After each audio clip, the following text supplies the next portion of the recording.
Hi. Extra marital affairs గురించి వినే ఉంటారు. పైన ఇది ఎందుకు పెట్టానో మీకు స్టోరీ చివరికి అర్థమవుతుంది. ఒక ఉమెన్ రేప్ కేసు ఒకటి పెట్టింది మేల్ అడ్వకేట్ మీద. స్టోరీ ఏంటంటే ఇప్పటికి మ్యారేజ్ అయింది, 10 years బాబు కూడా ఉన్నాడు. బట్ హస్బెండ్తో డిస్ప్యూట్స్ రావడం వల్ల డివోర్స్కి అప్లై చేశారు. డివోర్స్ ఇంకా రాలేదు, ప్రొసీడింగ్లో ఉంది.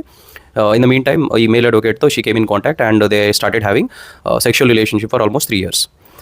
సో 22 నుంచి 25 వరకు ఉంది. 25లో షీ ఫైల్డ్ రేప్ కేస్. నన్ను మ్యారేజ్ చేసుకుంటానని ఫాల్స్ ప్రామిస్ ఇచ్చి రిపీటెడ్గా రేప్ చేశాడని కేసు ఫైల్ చేశారు. Case reach supreme court. సుప్రీంకోర్ట్ ఏం చెప్పిందంటే 2 things.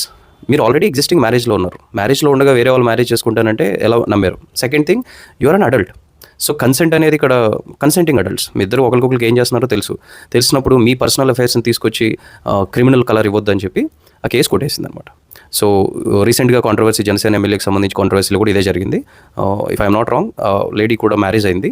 So legally will not get any punishment, but morally of course people can judge them. That's all.